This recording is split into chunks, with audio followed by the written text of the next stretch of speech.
Morning and welcome to the first BDO IFRS and Corporate Reporting webinar for 2026. I hope you've all had a relaxing break with family and friends, and if you're still on leave, kudos for you for joining us today on leave. My name's Dean Arden. I'm one of the partners in the IFRS and Corporate Reporting team at BDO. I'm located in the Melbourne office of BDO. Now, today is not only the first BDO IFRS and Corporate Reporting webinar for 2026, it's actually the first webinar in our series of webinars this year on IFRS 18, Presentation and Disclosure in Financial Statements.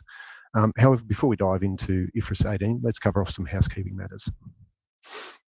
Now, as in the past, this year's your presenters will not only be yours truly, but also Aletta Boshoff, National Leader of both the IFRS Corporate and Corporate Reporting Division and the Sustainability Reporting at BDO, and Kevin Frobus, who's partner in the IFRS and Corporate Reporting Division located in the Sydney office. As always, both myself and BDO acknowledges the traditional custodians of country throughout Australia and their connections to land, sea and community. We pay our respect to their elders past and present and extend that respect to all Aboriginal and Torres Strait Islanders peoples on this call today.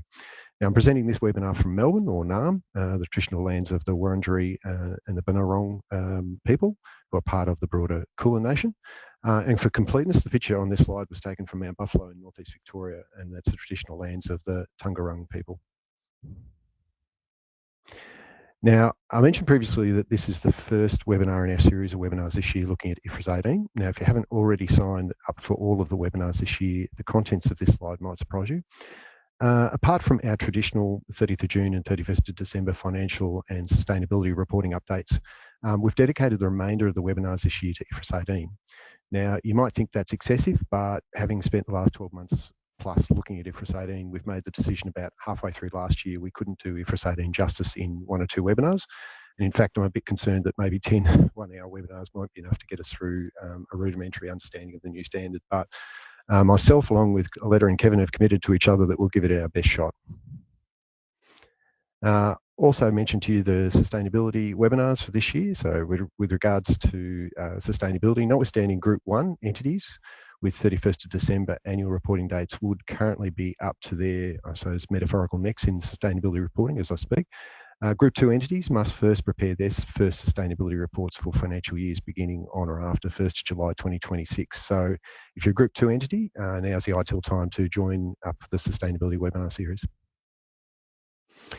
Now, today's topics, they've been compiled and prepared to provide you with an introduction to IFRS 18 now and a basis for the upcoming webinars, where we're going to dive probably deeper into some of the issues we'll discuss today. So at this point, I want to say thanks very much to those attendees who sent in questions for today's webinar. I'll try to address some of those questions today, and I'll address maybe the rest of them in future webinars to the extent that I can. But today, we're going to be having a quick look at background of IFRS 18 and also looking at some of the background to AASB 18. We're going to look at an overview of IFRS 18. We'll look at the income and expense categories for the profit and loss under 18. We're going to look at the main specified business activities, but I'm only going to do really an introduction on that. I'm going to sort of focus on more the generic or general rules for the main part of this presentation. I'll have a look at transition considerations as well, principally to give you sort of a sense of the kind of work involved to actually transition to IFRS 18 ultimately, and then talk about some of the technical support available from BDO. So, background to IFRS 18, let's have a look at it. So I've prepared this in sort of a form of a timeline. It was issued, and I'll talk about IFRS 18 separately from AASB 18, but IFRS 18 was issued by the ISB in April 2024. It's going to replace IS1, the presentation of financial statements, although it's actually going to incorporate a significant number of IS1 requirements unamended. Now, some requirements will also be moved from IS1 to IS8 and to IS7. The purpose of IFRS 18 was to improve quality of communication of entity financial performance, primarily in the statement of profit or loss, leading to better decision making, better allocation of scarce resources, and hopefully more resilient capital markets. And its transition date is applicable to annual reporting periods beginning 1st of January 2027. So effectively a couple of years from now, but not far away. Now, the rationale behind IFRS 18 was, and this is the ISB's rationale for actually working on this project, they were responding to concerns expressed by stakeholders, and there were 3 sort of key concerns that they expressed. One being the statements of profit or loss currently vary in structure and content, and that should go without saying. A lot of entities prepare. There's no real sufficiently restricting guidance in IAS 1 about how you present your P&L. There's some minimum line items that have to be included, but not necessarily a great deal of definitive guidance and requirements around what should be in there. And so as a consequence, users of the financial statements, particularly buy-side investors, are concerned that it's difficult to identify and compare, particularly entities on a profit and loss basis. Second key concern was information should be more appropriately and consistently aggregated and disaggregated. Again, from the buy side and from the investors generally, the expressed view was that the financial statements don't provide a consistency that enables them to compare entities across time and against each other. And the third key concern they had was performance measures. Now, often entities use performance measures to sort of summarise their performance or to give some consistency over time about their performance in a way that's more reflective of what they consider to be important aspects of their performance. As a consequence, however, that there's often not a rationale or an explanation as to why those metrics are being used and how they're calculated. As a consequence, the IASB decided they wanted to put some guidance in IFRS 18 to actually cover that off.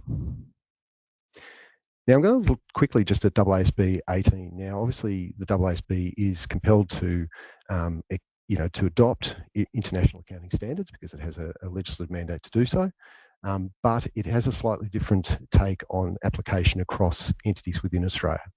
So AASB issued AASB 18 in June 2024. It's going to have a similar impact on AASBs as IFRS 18, so it's similar transitional requirements and so on. So, for instance, it's going to replace AASB 101, and it's going to, a significant proportion of that AASB 101 is going to be incorporated into AASB 18. Now, it's going to be applicable to annual reporting periods beginning 1st of January 2027 for for-profit entities, other than superannuation entities applying AASB 1056 superannuation entities. And it's going to be applicable to annual reporting periods beginning on the 1st of January 2028 for not-for-profit private sector entities, not-for-profit public sector entities, and superannuation entities applying AASB 1056. So this is the differences that the IASB or the AASB will have from the IASB's requirements, is that it's not so much the actual requirements, but the AASB makes a decision about who these requirements apply to. Now, when it comes to the AASB's own due process procedures, they've involved some pretty extensive outreach from stakeholders. And as a consequence, it's led to some deferrals to, as I mentioned in the previous slide, some deferrals as to when AASB 18 is going to apply for certain entities. Now, we did receive a question from an attendee on AASB's deliberations on not-for-profits and superannuation entities. Now, without going on into too much detail here, particularly given the proposals are still subject to consultation, some of the key matters to take away from ED 338, which is the titled application of AASB 18 and AASB 107 by superannuation and not-for-profit entities and operating cash flow reconciliation. So some of these key matters include requiring not-for-profit private sector entities and universities to apply AASB 18 in full. So they weren't actually going to be asking them to or providing any exemptions or any flexibility in requirements to those entities. Providing superannuation entities relief from categorising income and expense items, as well as the new mandatory subtotals. Superannuation entities typically are seen as investing entities, and as a consequence, some of the categories probably don't have a lot of relevance to them. And thirdly, providing not-for-profit public sector entities with options to categorise income and expense items in accordance with AASB 18 and disclose expenses by nature or function. So there's some exemptions there, but obviously they're still subject to consideration by the AASB, so I won't go into too much detail here on those. We might discuss them further in future webinars when in fact the AASB's finished their consultation on these proposals.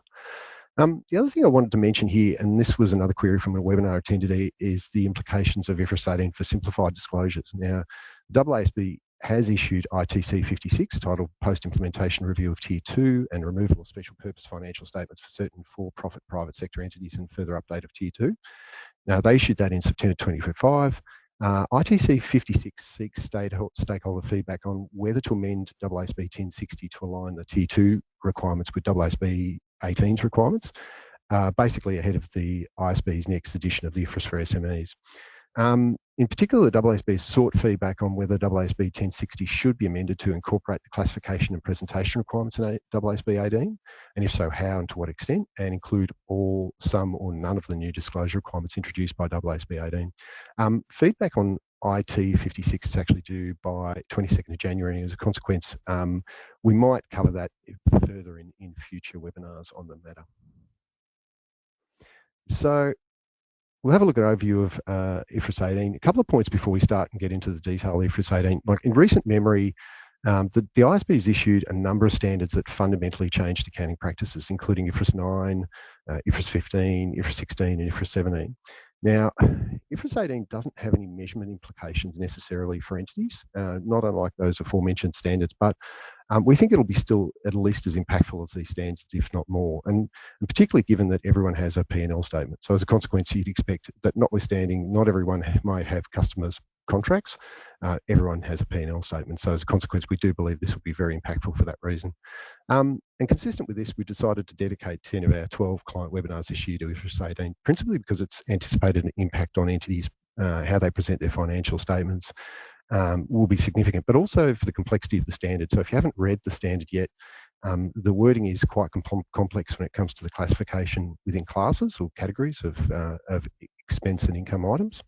And so as a consequence, we think it's an area that we really need to spend a bit of time on to ensure that people are over it. So without further ado, let's dive into IFRS 18. Now, as mentioned previously, the objective of IFRS 18 is to address stakeholders' concerns around the quality of information provided in financial statements, and particularly the profit or loss statement. Now, to do this, IFRS 18 includes 3 key changes to current IAS 1 requirements. And just on that point, I'll just pause for a second. Just on that point, I'm going to refer to IFRS 18 going forward for the remainder, effectively for the remainder of this presentation, just to ensure that we're not talking about not-for-profit or superannuation entity sort of exemptions, where actually I'm just talking about the IASB standard IFRS 18. So 3 key changes. 1, requiring 2 new defined subtotals in statement of profit or loss, and that is the operating profit and profit before financing and income taxes, and requiring entities to classify income and expense items into one of the 5 categories for the purpose of presentation in the profit and loss statement. The second one, requiring entities to disclose information about some management-defined performance measurements, so some metrics.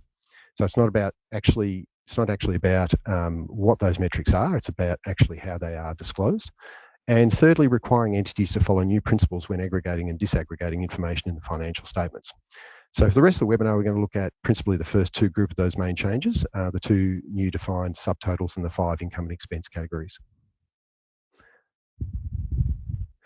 So at the outset, I'd say the purpose of classifying income and expense items into one of these 5 categories is not to provide subtotals for each. So just be clear that this is not going to create necessarily subtotals within your P&L that are aligned with the investing, financing, operating income taxes and discontinued operating line items, although the last 2 will still remain in there. IFRS 18 adds 2 new defined subtotals, neither of which directly relate to any of the individual categories, and I'll come back to this point later. But the purpose of the categories is to actually guide what's included and excluded from the mandatory subtotals. So if I work my way across the slide from left to right, I just want to highlight a couple of things in this and to give you a sense of what the likely impacts are in applying IFRS 18, what the likely impacts of applying IFRS 18 are, but also some of the things, particularly the key things you need to sort of keep in mind when you're implementing it. So we start with the investing category. So this includes income and expenses related to certain, and that is specified assets. Now this should immediately put you on notice that not all the income and expense items arising from assets will be included in this category. So possibly there's some judgment involved in applying IFRS 18 when it comes to investing. That is that some income and expenses will appear of assets will appear in the investing category, but some are actually going to appear in other categories. Now we move over to the financing category. Again, income and expense items relating to certain liabilities, but not all liabilities. This slide goes on to clarify that classification depends on whether the liability arises from transactions that involve only raising of finance and liabilities that do not involve only the provision of finance. So possibly, again, there's some more judgment required in applying IFRS 18 in there, that either you have to make a distinction between liabilities that arise from transactions that only involve the raising of finance and those that do. Excuse me.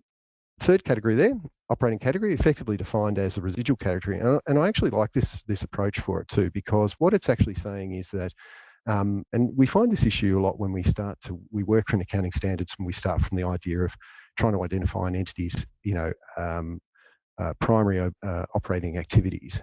If we do that, sometimes entities don't have one or even a clearly defined operating category. And so as a consequence, it's often hard to identify what an entity's ordinary operating activities are. Now, we sort of think about companies in the areas of IT, software development, those sort of industries where it's change is quite rapid. Entities are trying to find ways of monetizing their assets. And as a consequence, sometimes you find that they don't have necessarily a consistent ordinary operating activity. Now, with the ISB actually using the operating category as a residual category, I think it's a really good approach to take, because what that means is that you don't have to worry about what is their ordinary operating activities when it comes to that classification, although I'll come and talk a little bit about that later in the context of specified main business activities, but I'll leave that for the time being. So the last two categories there, income taxes and discontinued operations. I'm guessing everyone in this webinar probably would be familiar with these two categories, so I probably don't need to explain too much about them, except maybe to say that IFRS 18 incorporates the requirements in IAS 12 and IFRS 5, and obviously the predecessor IAS 1 when it comes to these two line items. So they're still required to be disclosed as separate line items within the P&L. I suppose the key part is that IFRS 18 then re-emphasises the fact that only those items which are those expense and income items that are within the scope of these two categories, so within the scope of IAS 12 or within the scope of IFRS 5, actually should appear in those line items. If there's an expense or an income item that's not within the scope of those two standards or those respective two standards, it shouldn't appear in those line items. Those line items are restricted exclusively for those items that fall within the scope of those respective standards. So now let's look at what a profit or loss statement would look like if the income and expenses of a typical entity were categorised in accordance with these 5 categories and the new 2 subtotals. This slide's a simple example of the end result. Now, after all the items of income and expense have been appropriately classified in accordance with IFRS 18. Now you can see the specified subtotals that IFRS 18 can be calculated to. For example, if you look at the subtotal there, operating profit, it's the sum of all the items of income and expense classified in the operating category, but there's no separate necessarily operating category item that you'd actually specified out. You look at the profit before financing and income tax. Now that's going to include operating profit plus the specified income and expense items arising from the specified assets, and so on as you move way down the P&L. So how can we understand the relationship between the 5 income and expense categories and all of the mandatory subtotals under IFRS 18, including the new ones? And I've tried to summarise in this slide how we might be able to understand it. So if you think about it from this perspective, income or expense items, you're presented with an income or expense item, then you have to put it through the new classification requirements and policy options. Now, I haven't mentioned up to this point in time that IFRS 18 has some policy options. We'll park that for the time being, but to understand that there are just some rules that you have to determine, you have to apply to particular income or expense items to work out which bucket they fall into: operating, investing, financing, income taxes, or discontinued. And thereby that classification then drives where within the P&L they are relative to the subtotals. So with regards to operating, you've got to present before operating profit subtotal. When you're dealing with investing items, they'll present after the operating profit, but before the profit before financing income taxes subtotal. With financing, you present them after the profit before financing and income taxes, but before profit before income taxes. With income taxes, you're going to present them after profit before income taxes, but before profit before continuing operations. So they're going to have a separate line item themselves. And after that, you've got discontinued operations. And then finally, you've got your total profit or loss. Now, this is probably where the complexity starts. So items of income or expense are typically classifiable into investing, finance, or operating categories based on the 3 criteria in the blue boxes in this slide. Now, their nature, whether the item is specified in IFRS 18, and whether the entity has a specified business activity, and if so, whether the entity's specified main business activities investing in assets or providing finance to customers, or both. Now, I haven't mentioned main business activities or specified main business activities to date because I think it further complicates the analysis. So I've decided just to leave it to the side for one moment. And I do promise I will come back to it, but we'll just leave it to the side for the time being, because it can be explained more, I think, more effectively if we just focus on the general requirements and then bring the main specified business activities criteria in a bit later. Now, this complexity is actually further exacerbated by the existence of policy options available in certain circumstances. Now, I mentioned those before, that there is the existence of some policy options. Now, without going into too much detail, there are some limited accounting policy options in IFRS 18 that allow entities to classify some items in categories that they wouldn't otherwise meet the necessary criteria before, but and primarily for practical reasons. And again, without going into too much detail, but noting that we will discuss these accounting options in future webinars. Maybe just to give you a sense of what I'm talking about, entities that provide financing to customers as a main business activity, they'll classify their interest expense in the operating category. Now, if these entities also borrow money for the purposes other than providing financing to customers, they have a policy option to classify the interest expense on these other borrowings also into the operating category, purely, again, for practical convenience, but also purely because it sort of matches what they currently do, that this notion that notwithstanding the interest might be regarded as a financing item, that from their perspective, because they're operating in markets and providing customers with financing, interest income and interest expense are really their normal operating activities, and therefore their expectation would be that they'd like to disclose it as part of operating activities, not as a part of financing. Now, this might be a good juncture actually to flag another potential area of complexity. Now, if your entity prepares consolidated financial statements and individual financial statements for one or more subsidiaries, maybe separate financial statements for the parent entity, you potentially may be required to perform this classification process for each set of financial statements being prepared, if the entity for which the financial statements are being prepared has a different main or different specified business activity compared to the other entities within the group that also prepare financial statements. So complexity starts to come in when we start talking about classification, but also talking about what is the entity that we're dealing with. So let's move on to investing. Let's keep it simple for the time being. I'm going to ignore the effect of specified main business activities on the categorisation of items. I mentioned before, I'll overlay this later. Now, we talk about typically an entity classifies in the investing category specified income and expenses from certain specified assets, which are the investments in associates, joint ventures and unconsolidated subsidiaries, cash and cash equivalents, and other assets if they generate a return individually and largely independently of the other resources they're held by the entity. Now, I might finish this slide so I can give you a complete view. Now, specified income and expenses, it actually restricts the types of income and expenses that may be classified in the investing category. So said another way, not all income and expenses that relate to specified assets may be classified in the investing category. So as you can see from the slides, specified income and expenses include income generated by assets such as interest, dividend and rental income, income and expenses from initial and subsequent measurements such as depreciation, impairment losses, fair value remeasurements if it's applicable, and incremental expenses directly attributable to acquisition and disposal of assets. So let's look at how you might work your way through this decision in a decision aid. And I've taken this from BDO's global publication, IFRS Accounting Standards in Practice, the IFRS 18. Now, just a warning, it is in the process of being reviewed and updated. So the references in this, particularly the page references and paragraph references in this webinar might change when we reissue that BDO Global publication, but for the time being, they are correct. So as a practice aid, from an investing category, we've got, does the income or expense arise? We start off with the question of, does the income or expense arise from specified assets? So we have to identify the assets. If they are specified assets, then are we talking about specified income or expense items? And if so, it goes into the investing category. If the answer to either of those is no, then it ends up in the operating category. Consistent with that idea that the operating category is the residual, if something doesn't fall specifically into a category, then it falls into the operating category ultimately. So let's use this practice aid to actually think about a worked example. So we'll use an example of, say, property, plant and equipment used to produce inventory. So it's used in productive capacities. Now, does the income or expense arise from specified assets? Is the PP&E investments in associates, joint ventures and unconsolidated subsidiaries? Is it cash and cash equivalents?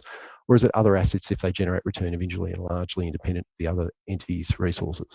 Now, it's likely to fall into category C if you can demonstrate that it can generate a return individually and largely independently.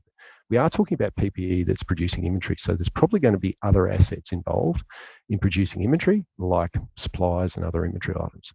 So it's likely that we're going to get to the conclusion that no, it's not a specified asset as a consequence of that. Now, if it's not a specified asset, then it works directly straight into operating category.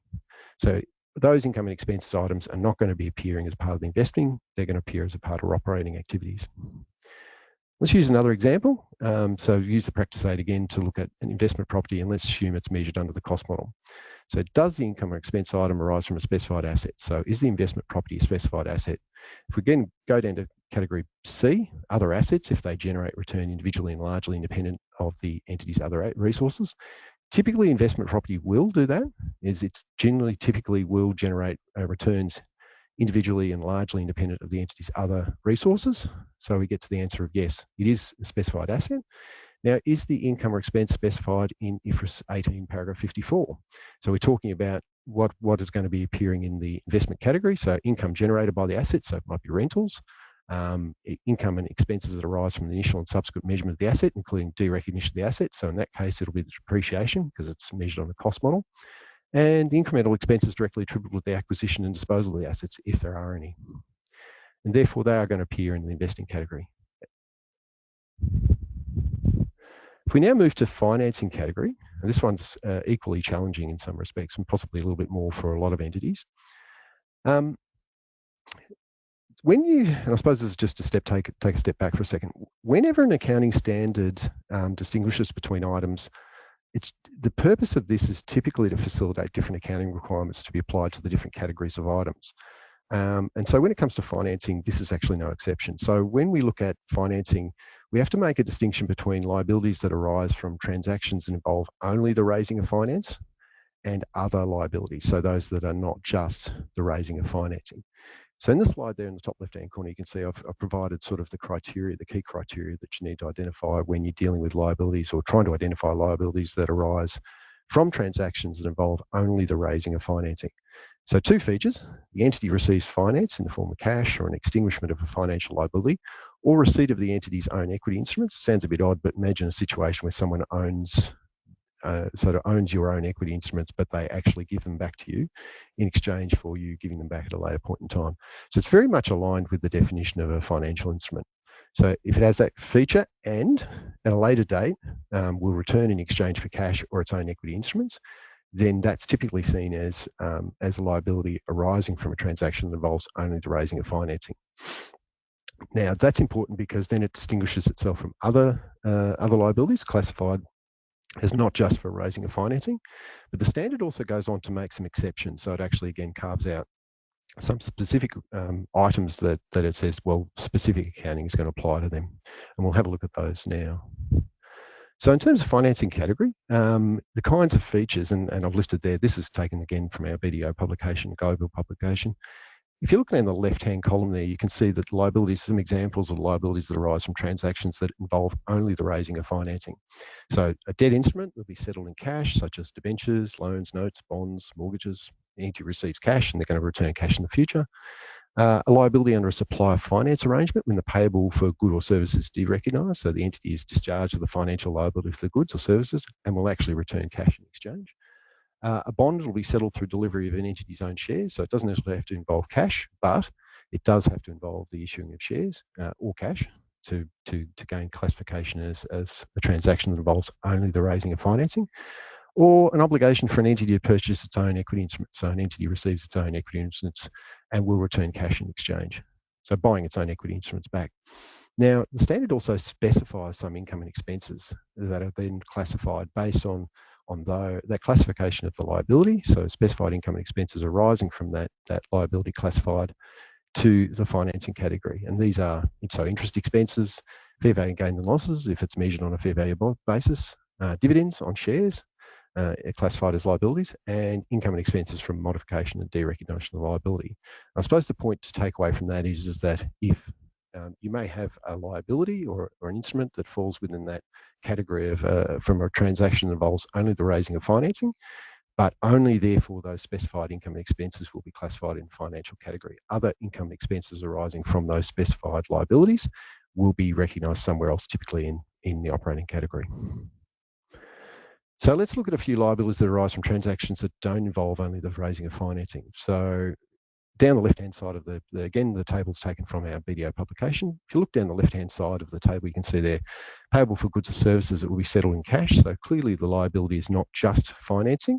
It's being, the issuer of the payable is actually providing some financing in the form of a delayed payment, but they're also providing goods or services in that. So therefore, it's not just for raising of financing. Similarly, contract liabilities, because they're within the scope of IFRS 15, they're not going to be just raising of financing. They're going to be providing goods and services underlying them as well. Lease liability, again, the same. You're providing the access to an asset as well as deferred financing. Defined benefit pension obligations, again, there's an employee service aspect to that as well as a financing. Decommissioning or asset restoration provisions, again, you're looking after somebody else's asset, but you also there's deferred sort of payment arrangement as well. Or a litigation provision, again, it's got to do with a liability associated with a court case or something similar. So then what IFRS 18 does is there, and you can see it in the far right-hand column of the table there, examples of income and expenses that we classified in the financing category.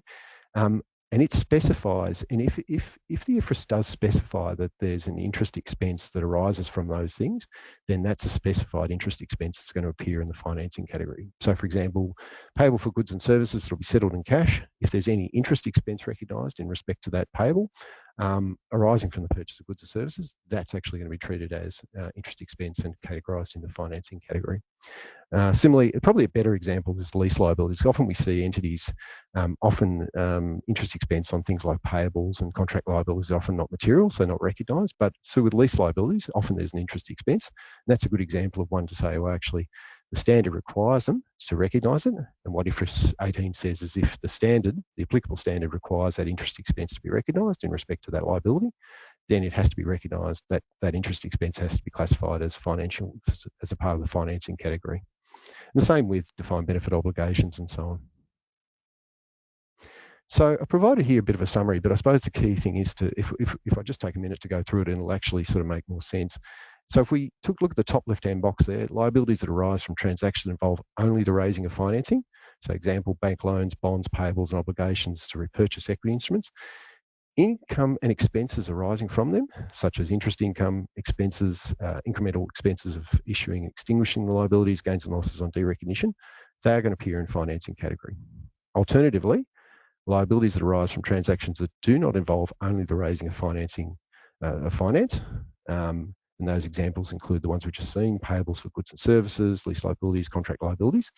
You make a distinction between the specified income and expenses that IFRS 18 identifies in respect to those items. So they are, for example, in this case, interest income and interest expense that is required to be recognised in respect to the carrying amounts of those liabilities. They are recognised in financing category, but all other income and expenses arising from those liabilities. So when you think about, say, provision, so if you think about a provision, you might re-estimate what your provision is going to be as a consequence of a change in, I don't know, CPI or costs associated with the provision. That will appear in the operating category because it's not one of the specified income or expense items for that category of asset of liability.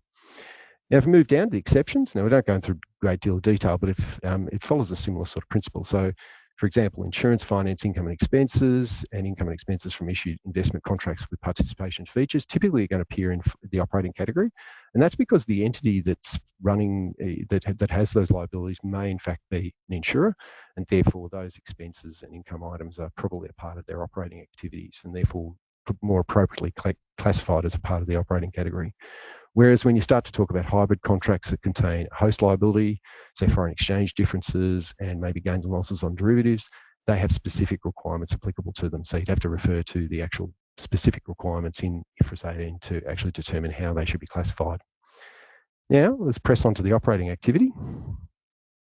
Operating category, I mentioned before that it's actually a part of one of the criteria around the operating category that I quite like is the idea that it's a residual. And I think I mentioned before that I like it because it can be very hard to determine what an entity's ordinary operating activities are. And so it's often hard to determine whether something directly falls into an operating type category or not. But what IFRS 18 does is it avoids that requirement. It avoids you having to think about what the ordinary operating activities of an entity are, and it basically says, look, if you need to classify first, and I suppose when you're thinking about implementation, this is a really important part of it. First thing you might focus on is investing activities. Second thing you might focus on is financing, and then what's left over is what's going to fall into operating. So you don't need to actually actively classify. It should be the leftover of what you've done after you've worked out what appropriately falls within financing and investing. So the kinds of things that we would expect to see falling in the operating category here, I've listed on the slide here, and particularly assets that don't generate an independent return of themselves. Things like revenue arising from contracts with customers. You might say to yourself, well, what's the asset? Well, it's probably there could be a contract asset there, or it could be a receivable. Most PP&E, typically something's classified as PP&E because it's contributing towards the production of goods or services. And so as a consequence, it's not going to be generating a return independently of other assets. Inventories, again, inventories don't necessarily generate a return independently. You have to have other things like supply and customer contracts to basically sell them. Trade receivables are similar to inventories. Typically what you'd find is that they are associated with other assets and therefore don't create a return independently of other assets.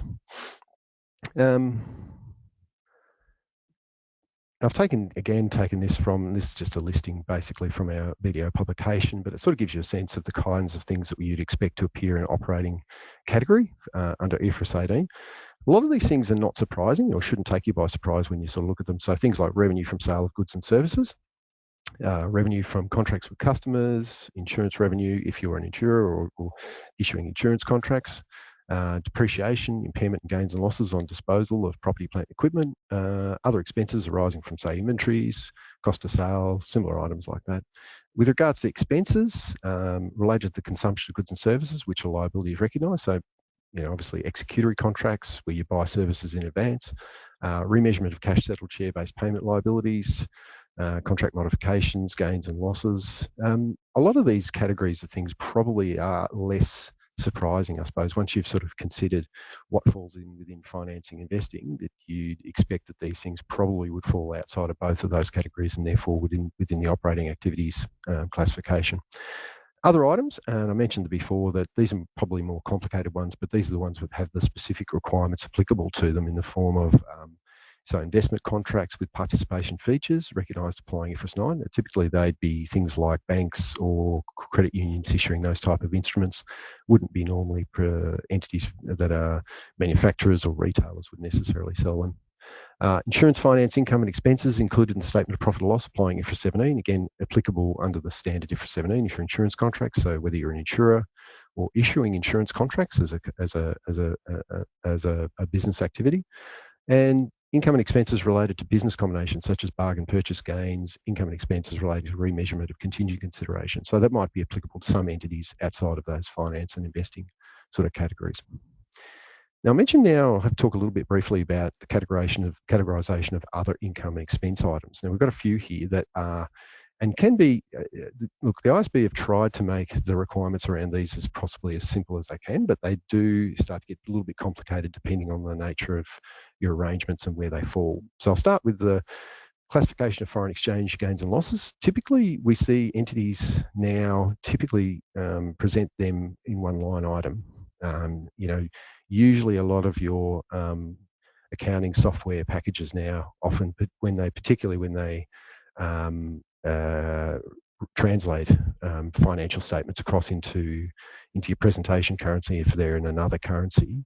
Typically, those accounting systems will pick up the foreign exchange gains and losses in that process in a line item. Now, that under IFRS 18 won't be able to continue except subject to materiality. What it requires is to classify the foreign exchange gains and losses in the same category as associated income and expense.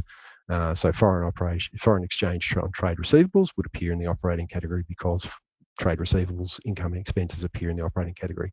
There is an exemption for this for undue cost or effort. However, we wouldn't expect to see that would be used in simple scenarios where it's just a case of, well, look, you just have to do the work to basically work out what the foreign exchange gains and losses are on the individual items. We could see that there may be some challenges when you start to get very, very complex entities that are spread across different jurisdictions with different foreign exchange denominations across their various jurisdictions they operate in. So we expect that that would be a problem, but undue effort or cost is not something you'd necessarily be able to pass over quickly. Second classification there is of income and expenses from derivatives. Now, there are complex requirements depending on whether the derivative is used for hedge accounting and whether it relates to the raising of finance and specified main business activities. Another thing to note about the derivatives too is that IFRS 18 sort of introduces an idea that you might keep derivatives for a purpose which is risk management, but not actually apply hedge accounting for those derivatives. So as a consequence, normally we think about derivative accounting and hedge accounting. We normally think about those gains and losses on the hedge items either going to OCI or appearing in P&L when against the item that they appear in. Now, IFRS 18 introduces the idea that entities might be naturally hedging or at least not hedge accounting in respect to some aspects of their business operations. So it could be foreign exchange or interest rate risks. They might be hedging those things, but not actually applying hedge accounting. So as a consequence, one of the things that IFRS 18 does is contemplate the idea that to give users an understanding of what the overall risk is associated with things within the category of, say, for example, operating, if they are being hedged in a way that's not meeting the hedge accounting requirements, but effectively a risk mitigation process, then they'd need to be included in the same category as the underlying items that are being, the risk is being managed around. So again, a level of complexity depending on exactly what your operating activities are with regards to derivatives and risk management. And the third category of items there is the income and expenses from hybrid contracts with host liabilities. Again, complex requirements depending on whether the embedded derivative is actually required to be separated and whether the contract arises from the raising of financing. So subject to different criteria, you can get different outcomes, but you have to go through that sort of process of understanding what the requirements are and actually classifying in accordance with those requirements. There is a degree of consistency within IFRS 18 around what items should appear where and what items should be classified in which groups, but it's important to understand that there are some options and there are some criteria that have to be met. Now, income taxes and discontinued operations, I mentioned before, I would expect most people on this call would probably know enough about these and understand how that they appear separately within the P&L. So in many cases, identifying income and expenses within the scope of IAS 12 to be classified in income tax categories is generally pretty straightforward. For example, current deferred tax expenses and recoveries recognised in accordance with IAS 12, generally recognised in profit or loss, with certain exceptions, say tax effective gains and losses presented in, say, other comprehensive income. So IFRS 18 doesn't deal with the OCI aspect to it, so it's only dealing with the P&L. And so as a consequence, you'd expect that those tax effects that go through OCI would continue to be recognised through OCI.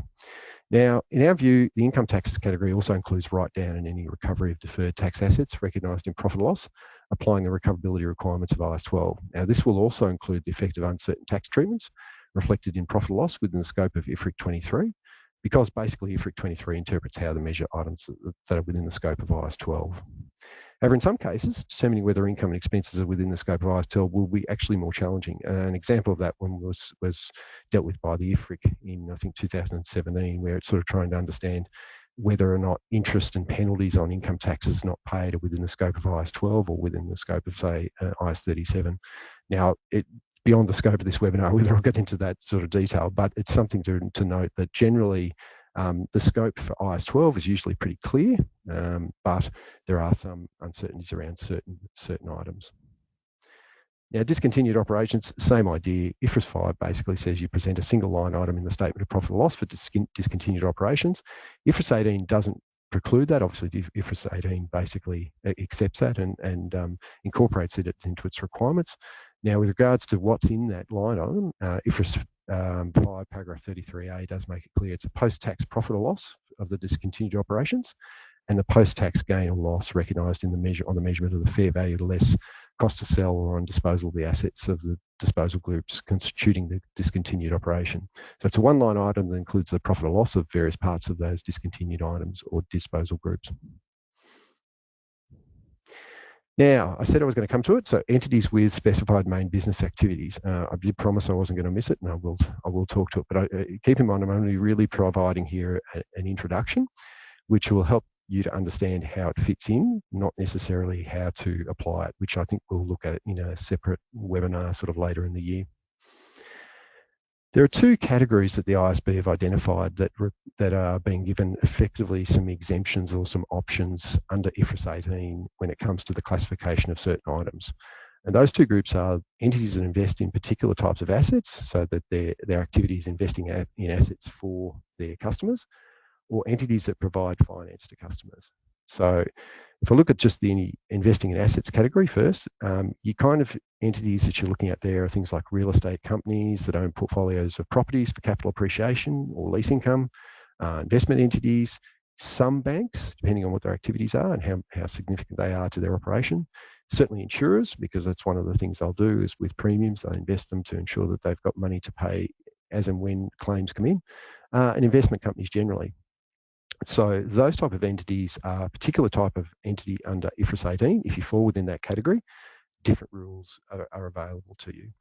And the other category is providing financing to customers. So for example, and the self-evident ones are things like banks, credit unions, other lenders, entities that provide financing to customers to enable those customers to buy the entity's products. Now this one might not be one that's sort of immediately obvious to people, but it is important to think about it. If your business is largely about providing financing, notwithstanding you may actually be selling a product, then it may be that you fall within this category of providing financing to customers. And what we have seen certainly over the last 10 years in Australia is car manufacturers in Australia, because the manufacturing side of their business has moved out of Australia, financing has become a big part of their activities. So as a consequence, we would expect that, so for example, a lot of the car companies would have to think long and hard about whether or not they are actually falling within that category of providing financing to customers, because a big part of their business is not just selling the goods, the cars, but also actually financing them. Now, the reason the IASB decided to have separate rules for these entities, because if they applied the general approach that I've actually just outlined up to this point in this webinar, some income and expense items that they would regard as their ordinary operating activities would be presented outside of the operating results. And I'll show you how it might appear in sort of that P&L. So using that P&L description I had before, if I fall into that category of either investing in assets or providing finance to customers, I'm likely to find, so maybe I'll focus just on the investing in for assets first. If I fall into that category, what you're going to find is that some of the items that would otherwise appear in that that line item, share of profit of joint venture, but really just investing assets, investing items generally, they would move up into the operating category, and therefore the operating profit line, the subtotal would then incorporate them. Similarly, if I find that I'm actually providing financing to customers, some of the interest, income and expense items that would otherwise be appearing in that financing line, and we've described it here as interest expense on borrowings and lease liabilities, they would move up again to the operating group and therefore would appear in the operating profit subtotal. And the reason for that is that that's where they appear right now for these types of entities, and the IASB believes that it's in the benefit of users to continue to be able to see that that information being moved up to that operating category line, so entities can demonstrate to their users, their investors, and to various other people that this is their key operating items and this is the profit that they're making from those operating items. So their concern was obviously if they applied the rules that they developed generally across the board, some entities would provide less quality information than what they had previously. So transition requirements. Now, I've mentioned at the start of the webinar that I've only really included these to sort of give you a sense. I mean, we'll come back and look at these in detail in the future, but I'm aware that a couple of people have actually asked questions in advance of this webinar and want to know a little bit more about the transition considerations, and so I've just included some of them here just for the reference.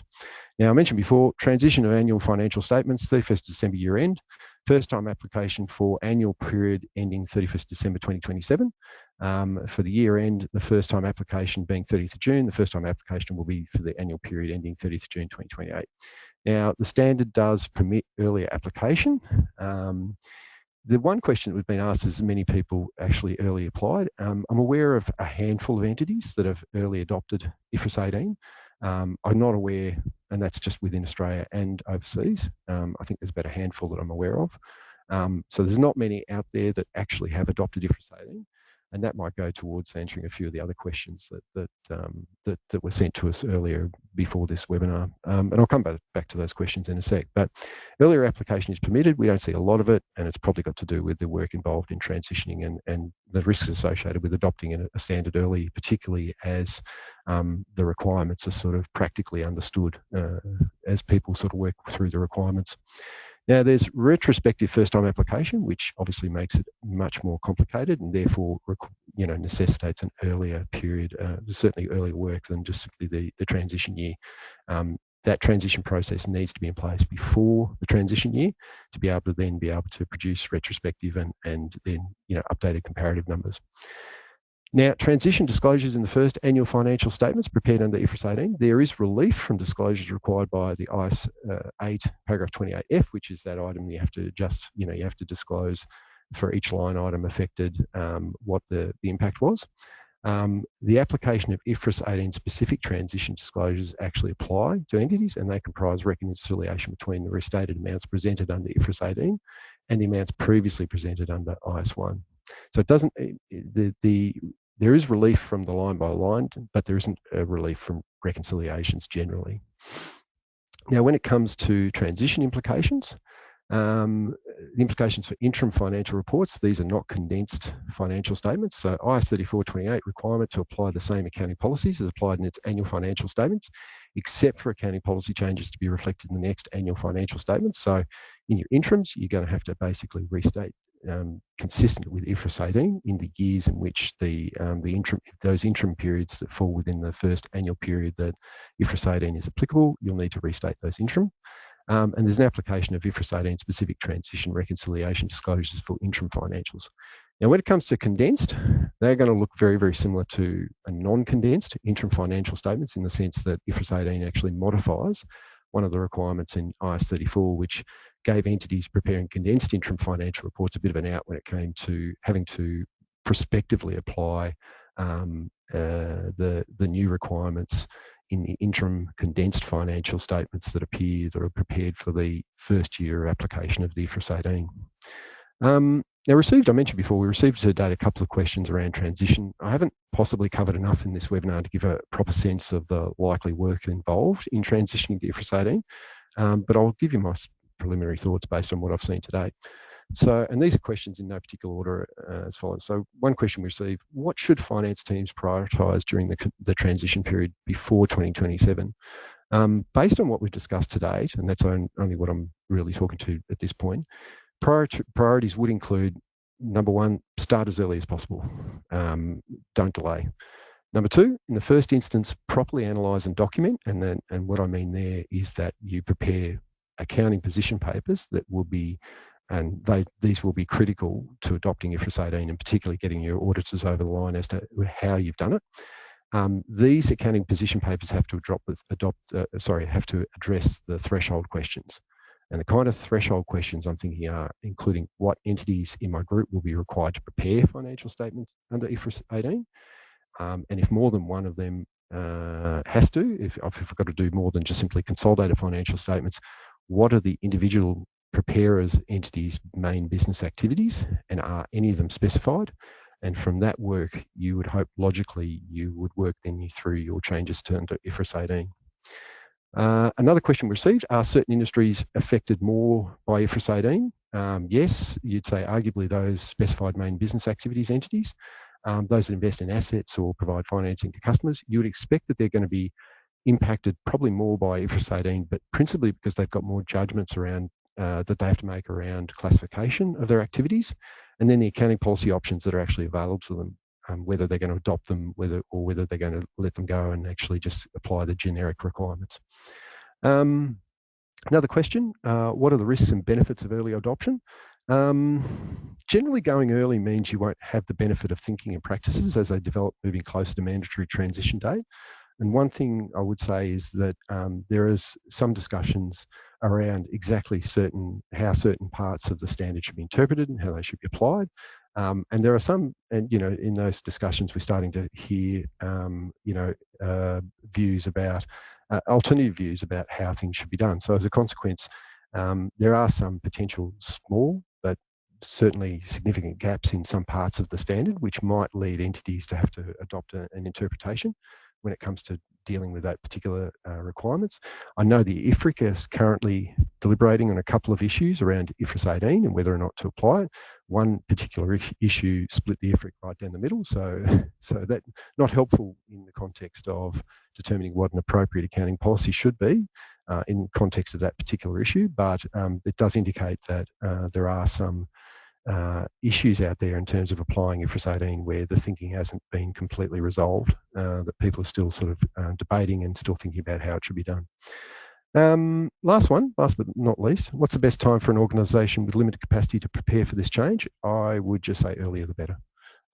It's not going to be an easy transition. I think and when you give yourself no time to make a transition, it makes it all the harder. But if you give yourself the time, you start working through the actual changes that you need to make. And these are not just simply accounting policy changes.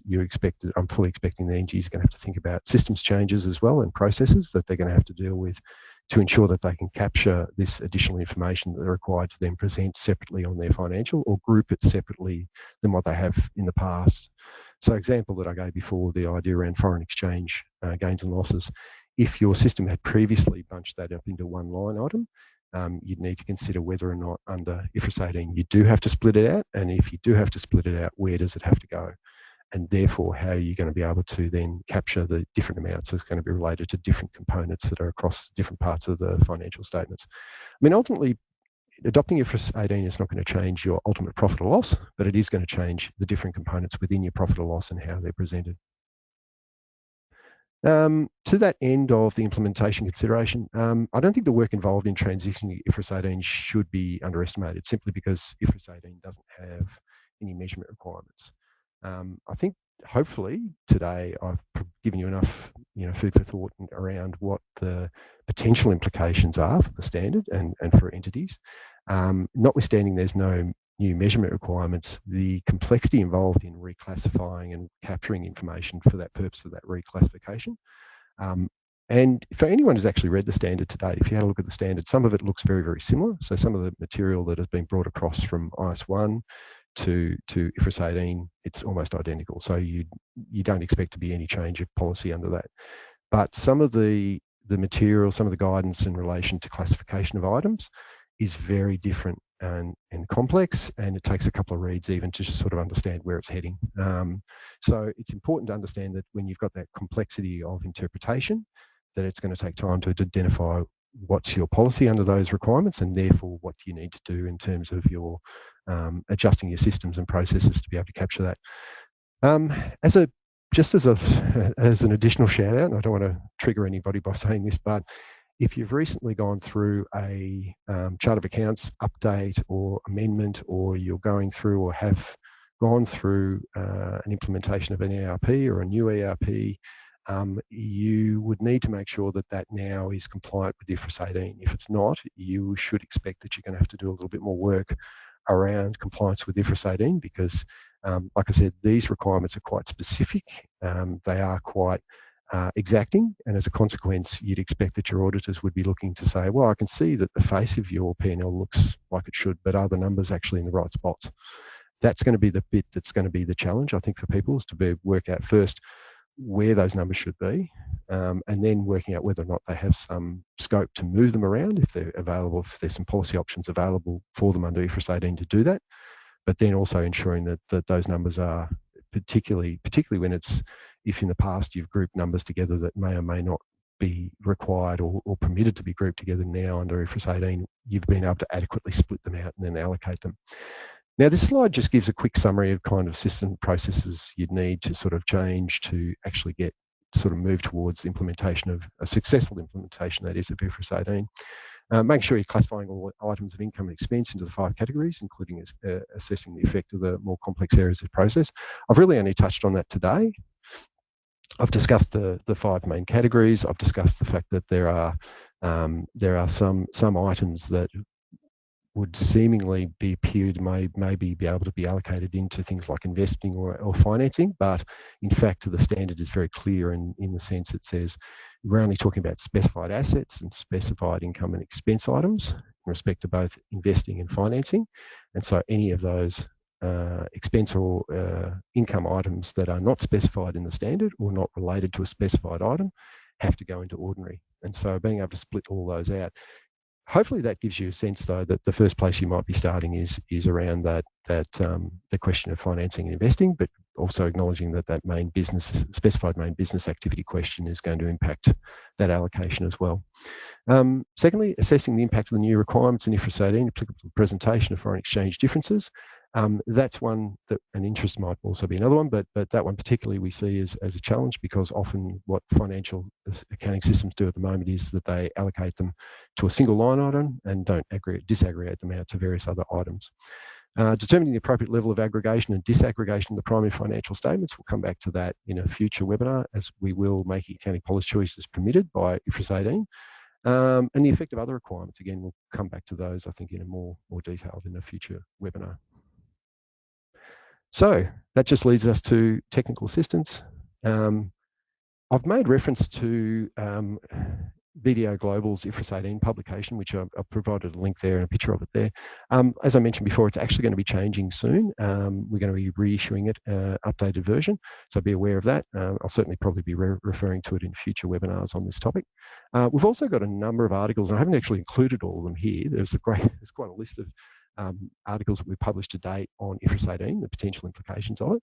I've drawn on those articles in this webinar, but also the information in them that may be useful to you in terms of understanding what the impacts will be on you specifically of the implementation of IFRS 18. I'm just going to announce it today. We're going to put in place some virtual masterclasses similar to the sustainability ones done over the last 12 months. The purpose of these masterclasses is really to work through some practical examples and to give people sort of a better sense of exactly what the practical implications of IFRS 18 are going to be for them. We're not going to obviously look at every individual entity, but we're going to work through some more generic sort of practical examples that will help people understand them. We're planning to have 3 masterclasses. I'm going to split them between transitioning your profit or loss to IFRS 18, which we're going to hold sometime in March 2026. We're going to talk about transitioning your balance sheet and cash flow statement to IFRS 18, and we're going to do that one in May 2026. And we're going to do a separate one on transitioning your management defined performance measures on, we're going to be doing that in July 2026. Now those further dates, exact dates and further details we're going to issue via the BDO website, but also I'll mention them at the next webinar on the 18th of February this year. But we're going to, the key and the primary purpose of these masterclasses is to give people an opportunity just to work through the practical aspects. So we talked about 3 theoretical today, but some of the more practical aspects of implementing IFRS 18. We've got our regular insights, and obviously if you are already subscribed to Corporate Reporting Insights, you probably would have seen some of those articles I mentioned before, but if you're not, you can get access to them through that. Also our IFRS and Corporate Reporting Learning Hub, we have an IFRS 18 page now on our website, which is linked to our IFRS and Corporate Reporting Learning Hub as well, and as a consequence you'll be able to find more materials around IFRS 18 on that website. And you do have, directly to us, direct access to IFRS and Corporate Reporting experts right around now. I mentioned obviously Aletta and Kevin, but we've got a number of other people around the BDO network around Australia who are accessible and more than happy to talk to you about any kind of financial reporting or compliance issue that might have around Australian accounting standards or IFRS. I just wanted to shout out actually BDO Lead at this point in time. It's interesting. So for the last 2 years, I reckon every month or 2 months, I reckon for the last 2 years, I've received a lease management or lease accounting question. And so as much as we sort of think that, like it's nearly 5 years, I think, since IFRS 16 and AASB 16 were implemented, we are still seeing a lot of work involved around leasing. And certainly just wanted to highlight the fact that we still do work in that area, and we still do provide clients with assistance, not only lease management, but we've just recently issued a BDO lease dashboard, which the purpose of effectively is to give you a summary of your leasing accounting arrangements and your leasing arrangements fully in a more accessible format than maybe BDO Lead. But if you are still dealing with leasing and you're still struggling with it, I would recommend you reach out to a BDO office and talk to them about it. Here's a list of some of our corporate reporting national partners. Obviously myself, Aletta. I've got Lynn in Adelaide and Ashley in Perth. We've got Clark in Brisbane, and I mentioned Kevin before in Sydney. Just a quick mention of sustainability reporting. We're still neck deep in sustainability reporting. BDO provides those 4 pillars of sustainability work on carbon accounting, sustainability reporting, sustainability and decarbonisation strategy, and sustainability assurance. So for those entities that are having to require to prepare a sustainability report, you will need to be looking at sustainability assurance over the next couple of years. I've provided there the contacts around the offices around sustainability reporting, the national partners involved, and the contact details, as well as our contacts of the sustainability insurance around the country in BDO.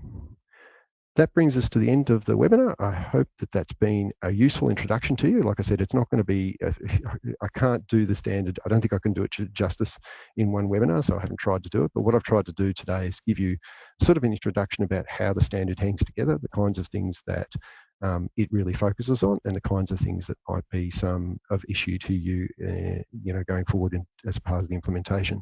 So hopefully it was really useful, and hopefully we'll see you the next webinar in February. Thanks, everyone. Have a really good day and a really good weekend.